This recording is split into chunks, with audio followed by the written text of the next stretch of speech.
வணக்கம். இது வழக்கு.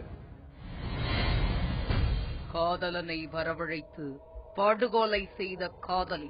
அவளங்க போன் பண்ணி தொல்லை கொடுத்து வா வா வாங்க. புதிய காதலன் வந்ததும் பழைய காதலனை தீர்த்து கட்டிய கொடூரம். என் பையன் ஞாபகமாவே இருக்கிறது சொல்லிட்டு விஷம் குடிச்சா. இப்படி செஞ்சு எதுக்கு இப்படி பண்ணானோ என் பிள்ளைய சொல்லுங்க பாக்கலாம். காஞ்சிபுரம் அடுத்த பூத்தொட்டலம் பகுதியைச் சேர்ந்தவர் கமல் என்கிற கமலக்கண்ணன். சில நாட்களுக்கு முன்பு தன்னுடைய காதலி போன் செய்ததால் பார்த்துவிட்டு வருவதாக கூறி சென்றவர் பின்பு காணாமல் போய்விட்டார். இந்த நிலையில் கமலக்கண்ணனை கொலை செய்ததாக அவரது காதலி கைதாகியுள்ளார்.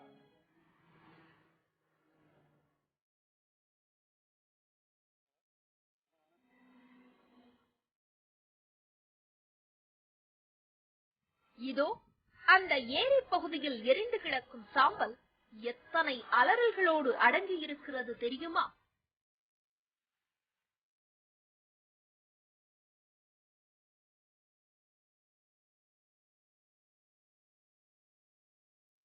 ஆம், துடை தெரியப்பட்டிருப்பது அந்த இளைஞரின் சாம்பல் மட்டுமல்ல, ஒரு காதலும் தான். காவல்துறை அந்த இடத்தை முற்றிலுமாக அலசி ஆராய்ந்த காட்சி இது. ஸ்ரீபெரும்புதூரை அடுத்துள்ள அமரம்பேடு ஏரி அருகேதான் அந்த கொடூரத்தை அரங்கேற்றியிருக்கிறார்கள். ஆள் அரவமற்ற பகுதிக்கு தன் காதலனை வரச் சொன்ன அந்த காதலி திட்டமிட்டு அவரை தீர்த்து கட்டி இருப்பதாக சொல்கிறார்கள்.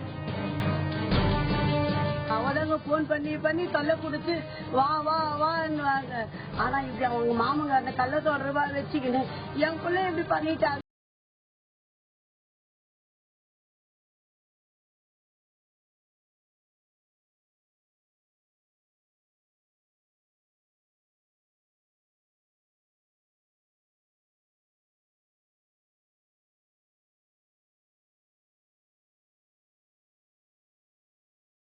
வர வச்சு நைட்டா இந்த மாதிரி அமரமணி ஏரியில வெட்டிட்டாங்க.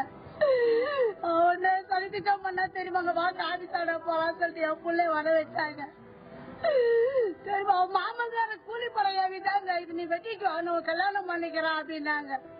அவன் மாமங்கார என் பிள்ளை எப்படி மறந்தா தெரியுமாங்க, இந்த மாதிரி கட்டிக்க போற பொண்ணு நீ எப்ப நீ லவ் பண்ண. அவன் சின்ன வயசுல அந்த ஹாஸ்டல்ல இருந்து படிச்சு என் தம்பி தர பணத்தெல்லாம் அவனுக்கு எவ்வளவு செலவு பண்ணாங்க. இளம் வயதிலேயே பெற்றோரை இழந்த கமலக்கண்ணன் சென்னை ஈச்சம்பாக்கத்தில் உள்ள ஒரு தனியார் ஆசிரமத்தில் தங்கி படித்து வர, அதே ஆசிரமத்தில் பெற்றோரை இழந்த ரேணுகா தேவி என்பவருடன் காதல் கொண்டதாக சொல்கிறார்கள். கமலக்கண்ணனும் ரேணுகா தேவியும் காதல் பறவைகளாய் பல்வேறு இடங்களில் சுற்றித் திரிந்திருக்கிறார்கள். அது மட்டுமல்ல, இருவரும் திருமணம் செய்து கொள்ளவும் ஆயத்தமாக இருந்திருக்கிறார்கள். இந்த நிலையில் இவர்களின் காதல் செய்தி ஆசிரம நிர்வாகத்துக்கு தெரிந்துவிட்டதால் இருவரையுமே அந்த ஆசிரமத்தில் இருந்து வெளியேற்றியிருக்கிறார்கள். இதையடுத்து பூத்தண்டலத்தில் உள்ள தனது அத்தை வீட்டிற்கு சென்றுவிட்ட கமலக்கண்ணன் தொடர்ந்து செல்போன் மூலம் தன் காதலியிடம் பேசி வந்திருக்கிறார். தனது சொந்தக்காரர் வீட்டில் தங்கியிருந்த ரேணுகாவும் கமலக்கண்ணனும் அடிக்கடி தனிமையில் சந்தித்து உல்லாசமாக இருந்து வந்ததாகவும் கூறப்படுகிறது. இப்படி அடிக்கடி இருவரும் சந்தித்து வந்த நிலையில் ரேணுகாவுக்கு தனது மாமன் மணிகண்டன் என்பவருடன் தவறான தொடர்பு இருந்திருக்கிறது. ஒரு கட்டத்தில் தனது மாமன் மணிகண்டனையே திருமணம் செய்து கொள்ள நினைத்த ரேணுகா தேவி காதலன் கமலக்கண்ணன் உயிரோடு இருக்கும் வரை அது நடக்காது என கருதி மாமன் மணிகண்டன் மூலமாகவே கால் நகர்த்தி அவரை தனியாக வரச் சொல்லி கொன்று போட்டிருக்கிறார். கமலும் ரேணுகா தேவி ஒன்னா லவ் பண்ணாங்க, ஒன்னா ஹாஸ்டல்ல ஒன்னாதான் லவ் பண்ணாங்க. ஆனா அவங்க பிரிஞ்சு வெளியே வரும்போது அவன் நல்லா தான் லவ் பண்ணியிருந்தான். அந்த பொண்ணு போய் வேலூர்ல பாக்குறது எல்லாமே நல்லா தான் ஒழுங்கா தான் இருந்தான். ஆனா திடீர்னு அந்த பொண்ணு என்ன ஆச்சுன்னு தெரியல, திடீர்னு அவங்க கள்ள தொடர்பு ஆயிடுச்சு அவங்க மாமா கூட. அதனால என்னமோ ஃபோன் பண்ணி இவனை டார்ச்சர் பண்ணி எங்கள் குடும்பத்தெல்லாம் அவங்க அத்தை வந்து ஃபோன் பண்ணி வாங்க நீங்கள் வந்து எங்கள் பொண்ணு கையை அறுத்துக்கிச்சு காலை அறுத்துக்கிச்சு அப்படி இப்படி சொல்லி எங்களை ரொம்ப டார்ச்சர் பண்ணாங்க. நாங்கள் ஒரு வேளை போயிருந்தா கூட எங்கள் குடும்பத்தையும் எதனா பண்ணாலும் பண்ணியிருப்பாங்க. அவங்க திட்டமிட்டு கொலை பண்ணியிருக்காங்க. இந்த சம்பவம் நடக்கிறதுக்கு ஒரு வாரத்துக்கு முன்னாடி அந்த பொண்ணு ஃபோன் பண்ணி இந்தமாரி நான் குன்றத்தூர்ல ஒரு ஃபேன்சி ஸ்டோர்ல நான் ஒரு கிஃப்ட் ஒன்று வாங்கி வச்சிருக்கேன், நீ வந்து இப்போ வந்து வாங்கிக்கோ அப்படின்னு சொல்லிடுது. எதுக்குன்னா கூலிப்படைக்கு இவனை அடையாளம் காட்டுறதுக்கோசரம் அடையாளம் காமிச்சு இவனை போட்டு தள்ளுறதுக்கு பிளான் பண்ணி தான் அவனை வர சொல்லியிருக்காங்க. அந்த இவனும் போய் வாங்கியிருக்கான். அவங்க எல்லாம் இவனை பண்ணி எல்லாம் இது வாங்கியிருக்கான். அதெல்லாம் அவங்க வாட்ச் பண்ணி எல்லாம் இது பண்ணி இவனை அமரமேடு வர சொல்லி இதுமாரி பண்ணியிருக்காங்க. இவங்க எல்லாம் அவங்க குடும்பம், அவங்க அத்தை, அந்த மணி, இந்த பொண்ணு, அவங்க குடும்பம் எல்லாமே ஒரு திட்டமிட்டு எல்லாமே ஒரு கூட்டா செஞ்சு இந்த கொலையை பண்ணியிருக்காங்க. 2ஆம் தேதி நைட்டு 6 மணிக்கு மெசேஜ் வந்துச்சு. அந்த பொண்ணு மெசேஜ் பண்ணிட்டு இனிமேல் நான் அமரமேடு வந்துக்கிறேன், வா நம்ம வரவடம் போய் காப்பி சாப்பிடலாம்னு கூப்பிட்டுது. இவனும் சரி நம்ம லவர் தானே கூப்பிடுது சென்று போய்க்கிறான். பசங்களாம் சொல்லிக்கிறாங்க இந்த நேரத்தில் யாரும் அவனுக்கு கூப்பிடுறது, இனிமேல் யாருமே இந்த நேரத்தில் அவனுக்கு யாரும் வந்தது கிடையாது, நாங்கள் வரண்டா அவன் கூட அப்படின்னு சொல்லிக்கிறாங்க பசங்களாம். உடனே வேணா பசங்களை தட்டி நிறுத்திட்டுக்கிறான். வேணாண்டா நான் பார்த்துக்கிறேன், என் லவர் தானே என்ன நல்லா பண்ண போகுது, நான் போய் பேசிட்டு வந்தா அப்படின்னு இருக்கிறான். உடனே பசங்க ரொம்ப நேரம் பேசிக்கிறானுங்க. அவன் எல்லாரும் தடுத்து விட்டு இல்லை நான் போய் பேசிட்டு வரலான்னு சொல்லிட்டு போனவன் அவ்வளோதான். அதோட போன உடனே 8 மணிக்கா பசங்க ஒரு பையன் ஃபோன் பண்ணிக்கிறான். இது மாதிரி ஆமாண்டா நான் இங்கே உரகடம் வந்திருக்கேன்டா அப்படின்னு ஃபோன் பண்ணிக்கிறான். சரி அவன் பேசிட்டு கட் பண்ண உடனே திருப்பி நாங்கள் ஒரு 1/2 மணி நேரம் கழிச்சு ஃபோன் பண்ணோம். ஃபோன் எடுக்கல. சரி நைட்டு வீட்டுக்கு வருவான்னு பார்த்தா வீட்டுக்கும் வரல. சரி நான் என்ன பண்ணோம், எங்கள் பாஸ்டர்கிட்ட எங்கள் பெரிய ஆளுகிட்ட சொன்னோம், பக்கத்தில் அக்கம்பதில் இருந்தால் சொன்னோம். உடனே என்ன பண்ணோம், சரி நீ நைட்டு பார்க்கலாம், இல்லை நீ நைட்டு வரலன்னா அன்றைக்கி காலைல போய் கண்ணன் கொடுக்கலான்னு பார்த்தோம். சரி ஒரு நாள் ஃபுல்லாக வரல. சரி திருப்பி போய் பார்த்தா அமரமேட்டில் போய் இந்த மாடு இருக்கு. இப்படி பாவி இப்பெல்லாம் இருக்கிறது எதுக்குங்க? அவங்க சின்ன வயசுல லவ் பண்ணா அந்த ஹாஸ்டல் படிக்கும் போது நீ தான் கமல்ன்னுவாங்க, எப்ப பாரு நீ தான்டா கமல் உயிரா அப்படின்னுவா. இப்ப எப்படிங்க அவங்க மாமாங்கிற கள்ள தொடர்பு வச்சுக்கலாம் சொல்லுங்க? பிடிக்கல வேணாம் சொல்லிட்டு போக வேண்டியது. 19 வயசுல இப்படி ஒரு கொலை பண்ணாங்க. அவன் இருவயசுல எப்படி இருந்திருக்கோம் பாருங்க. எதுக்கு இப்படி கூலிப்படையை வச்சு செய்யணும் சொல்லுங்க பாக்கலாம். இப்படிப்பட்டவங்க சும்மா விடக்கூடாதுங்க அரசாங்கம், சரிங்களா? அந்த மணிகண்டது சும்மா விடக்கூடாதுங்க. இன்னும் இவங்களை வெளியே விட்டாங்க வச்சுக்கோங்க, எத்தனை பேர் வாலிப பிள்ளைங்களை கடிப்பானே தெரியாதுங்க.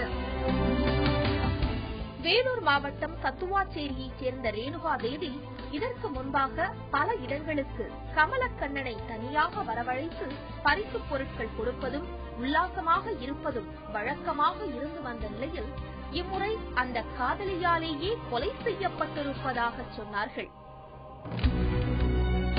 குடும்பமே திட்டமிட்டதாங்க எங்களை வாழ சொன்னாங்க. நாங்க பொண்ணு பார்க்க கூட வேணாம், 19 வயசு பையனுக்கு இப்ப எதுக்கு அப்படின்னு சொன்னாங்க. அவன் என்ன பண்ணா, என் பையன் ஞாபகமாவே இருக்கிறது சொல்லிட்டு விஷம் குடிச்சா கையில கத்தி எடுத்து அறுத்துக்கணும் போய் சொன்னாங்க. இப்படி செஞ்சவன் எதுக்கு இப்படி பண்ணாலும் என் பிள்ளைய சொல்லுங்க பாக்கலாம். பையன் ஒரு தப்பான பையனா இருந்தா அவன் எங்கேயாச்சும் போவான், குடிச்சிட்டு பசங்க கூட சண்டை எதுனா இருக்குன்னு கூட நினைப்பான். எதுவுமே கிடையாது, எந்த பழக்கமும் கிடையாது அவனுக்கு. நல்ல பையன். அதனால எங்களுக்கு அது ஒண்ணு மட்டும் எங்களுக்கு என்னன்னே புரிய மாட்டேங்குது, எதனால இப்படி பண்ணாங்க. அவன் அப்படியே காதல் கூட வேணாம் சொல்லி கூட அவன் கையை காலம் உடச்சிருந்தா விட நாங்க சந்தோஷப்பட்டிருப்போம். பையன் இருக்கானே அப்படின்னு நினைச்சிருப்போம். ஆனா சுத்தமா இது மாதிரி பண்ணிட்டாங்க. மணிகண்டனை இழந்துவிட்டு அவரது உறவினர்கள் கதறுகிறார்கள். 19 வயசு புள்ள அவன் உணர்ந்து கூட வாழ்ந்துட்டா கூட என் புள்ள பண்ணதுக்கு பரிகாரம் இந்த அரசாங்கம் என்ன பண்ணணும்னு தெரியுங்களா? அவனுக்கு அவன் மாமனுக்கு அவனுக்கு இந்த அரசாங்கத்துல நீதி கிடைக்கணுங்க. நிச்சயமாக எங்களை மாணவர்களுக்கு அந்த என் தம்பி கூலி வேலை செஞ்சு 20 வருஷம் கஷ்டப்பட்டு படிக்க வச்சாங்க. இந்த வழக்கில் சோமங்கலம் போலீசார் ரேணுகா தேவியை கைது செய்து அவர் மீது வழக்கு பதிவு செய்துள்ளது.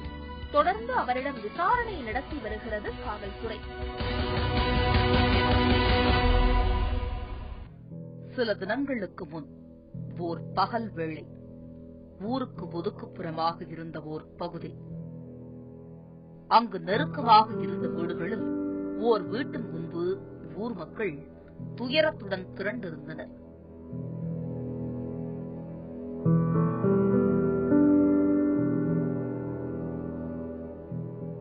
காவல்துறையினரும் வந்து விசாரித்துக் கொண்டிருந்தார்கள்.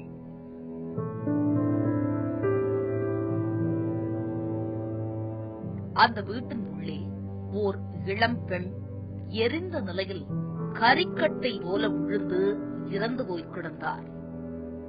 அந்த இளம் பெண்ணின் கணவரே எரித்து கொன்றுவிட்டு தலைமறைவாகிவிட்டதாக அந்த இளம் பெண்ணின் பெற்றோரும் உறவினர்களும் காவல்துறையினரிடம் அழுது முறையிட்டனர்.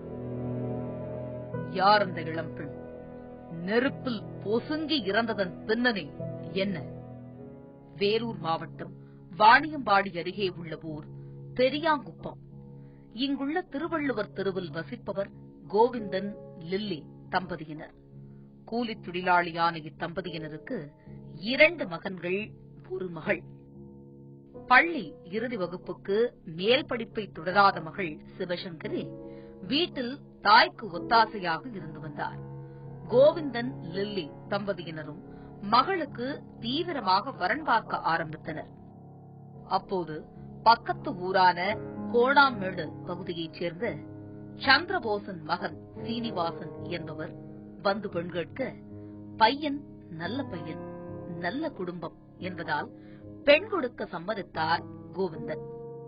கடந்த 10/5/2010 சிவசங்கரிக்கும் சீனிவாசனுக்கும் விமரிசையாக திருமணமும் நடந்தது.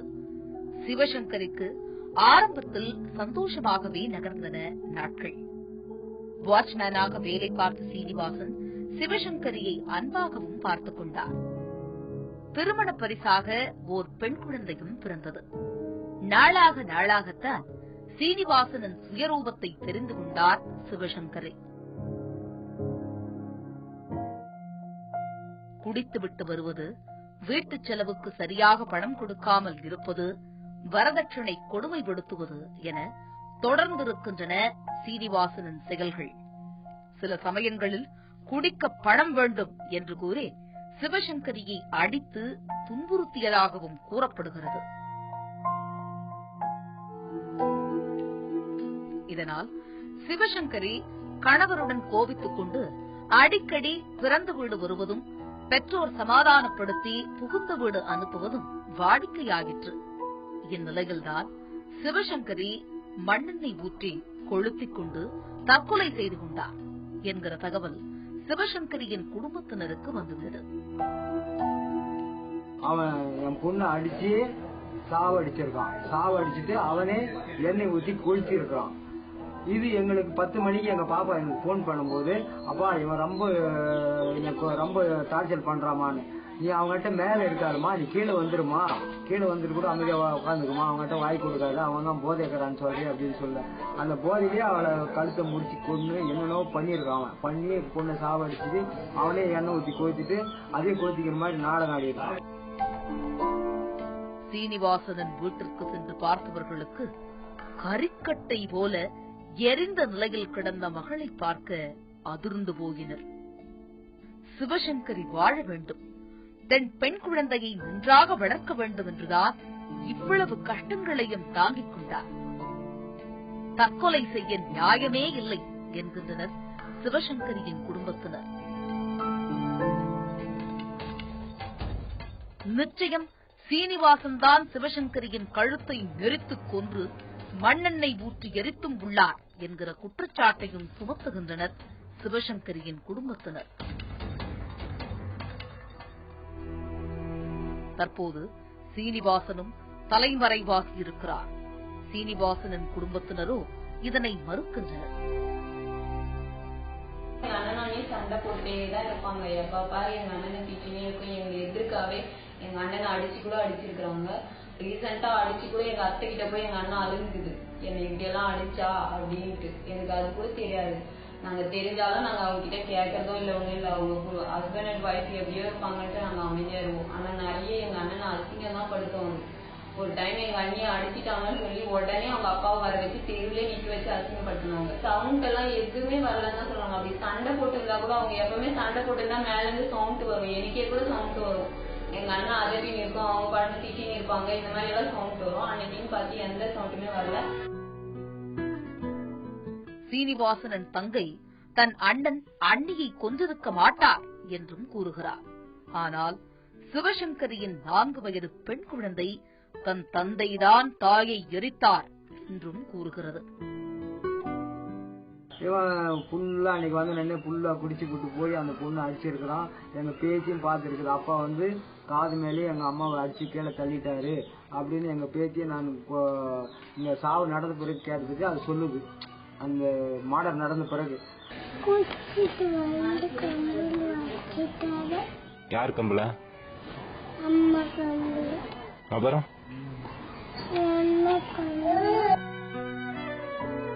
தற்சமயம் காவல்துறையினர் சிவசங்கரியின் உடலை கைப்பற்றி வாணியம்பாடி அரசு மருத்துவமனைக்கு பிரேத பரிசோதனைக்காக அனுப்பி வைத்துள்ளனர். குடிக்கு அடிமையாகி ஒரு குடும்பத்தை காணாத நிலையில அவர் வந்து அதிகமான கடன் சுமையால பாதிக்கப்பட்டிருக்கிறாரு. தொடர்ந்து வரதட்சணை கொடுமையும் அவரு பண்ணி வந்ததாக அவங்க பெண் வீட்டார் தரப்புல சொல்றாங்க. இது தொடர்பா ஆர்டிஓ என்கொயரி நிலுவையில் இருக்கிற பட்சத்துல தற்பொழுது அந்த குற்றச்சாட்டப்பட்ட நபர் வந்து கணவர் வந்து சீனிவாசன் தலைமறைவா இருக்கிறது வந்து மேலும் அவர் மீதான சந்தேகத்தை வலுப்படுத்துறதா இருக்குது. அந்த அம்மா வந்து ஒரு தீ வச்சு இறந்துருக்கிறாங்க. அவங்க சொந்த நாத்தனார் பேர் எல்லாம் குறை சொல்றாங்க. தீ வச்சு இறந்தாங்கன்னாக்க அது வந்து கொலையா அல்லது தற்கொலை தான், அதுக்கு காரணமான இவங்களா அப்படின்றது வந்து ஆர்டிஓ என்கொயரியை போஸ்ட்மார்டம் ரிப்போர்ட் வந்து தான் மேற்கொண்டு நடவடிக்கை வசதியா இருக்கு. மேலும் சீனிவாசனையும் தீவிரமாக தேடி வருகின்றனர். காவல்துறையினரிடம் சீனிவாசன் அகப்பட்டால் மட்டுமே உண்மை என்னவென்று வெளிச்சத்திற்கு வரும். வழக்கு நிகழ்ச்சியில் இது சொல்வதெல்லாம் சட்டம்.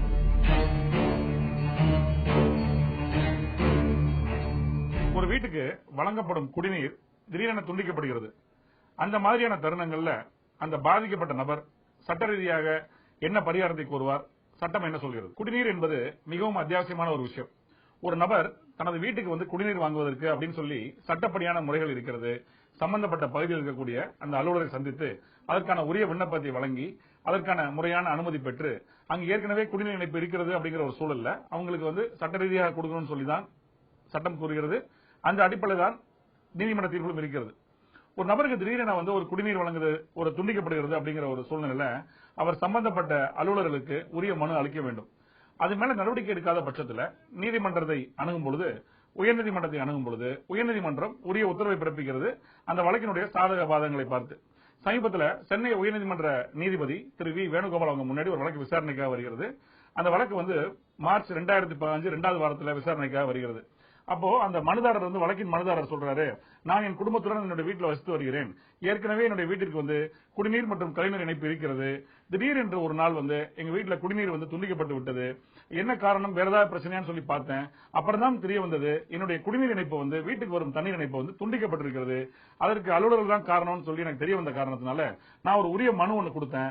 அந்த மனுவை கொடுத்து உடனடியாக நடவடிக்கை எடுக்கணும், நாங்க ரொம்ப கஷ்டப்படுறோம்னு சொன்னேன். ஆனாலும் அந்த மனுவின் மீதாக வந்து எந்த ஒரு நடவடிக்கையும் உரிய நடவடிக்கை எடுக்கப்படவில்லை. நான் வந்து பலமுறை அலைந்தேன், நேரில் சென்றேன். இப்படிலாம் இருந்தா கூட அந்த இணைப்பு வந்து துண்டிக்கப்பட்ட இணைப்பு எனக்கு கொடுக்கப்படவில்லை. மீண்டும் வந்து எனக்கு தண்ணி எனக்கு வரல. இதன் காரணமாக நானே என் குடும்பத்தார் எல்லாருமே வந்து ரொம்ப சிரமத்துக்கு உட்பட்டோம்.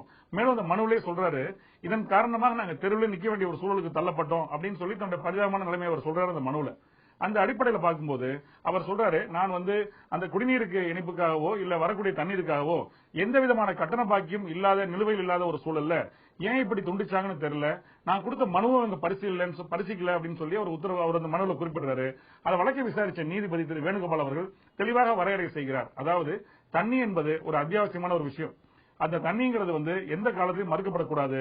ஆகவே அலுவலர்கள் வந்து என்ன காரணம் அப்படிங்கறத வந்து உடனடியாக அவங்க பார்க்கணும். அதை பார்த்து இயற்கை நீதியின் அடிப்படையில், நேச்சுரல் ஜஸ்டிஸின் அடிப்படையில் உண்மையிலே அந்த நபருக்கு வந்து அந்த குடிநீர் துண்டிக்கப்பட்டதற்கான வலுவான காரணங்கள் எதுவும் இல்லாத ஒரு பட்சத்தில், அது வந்து நியாயமாக இருக்கும் பட்சத்தில் மனிதாபிமான ஒரு முறையில் வந்து உடனடியாக அந்த விஷயத்தை வந்து தீர்மானித்து தண்ணி வழங்கணும்னு சொல்லி உத்தரவிட்டிருக்கிறாங்க. ஆக பாதிக்கப்பட்ட ஒரு நபர் அவருடைய சரியான காரணங்கள் இருக்கக்கூடிய பட்சத்தில் வந்து எல்லா விதமான விஷயங்களும் ஒரு சரியாக இருக்கிறது, ஆனாலும் குடிநீர் துண்டிக்கப்பட்டு விட்டது அப்படின்னு சொன்னா உடனடியாக உரிய மனுவினை ஒரு அதிகாரிக்கு, சம்பந்தப்பட்ட அந்த பகுதி அதிகாரிக்கு கொடுக்கணும்.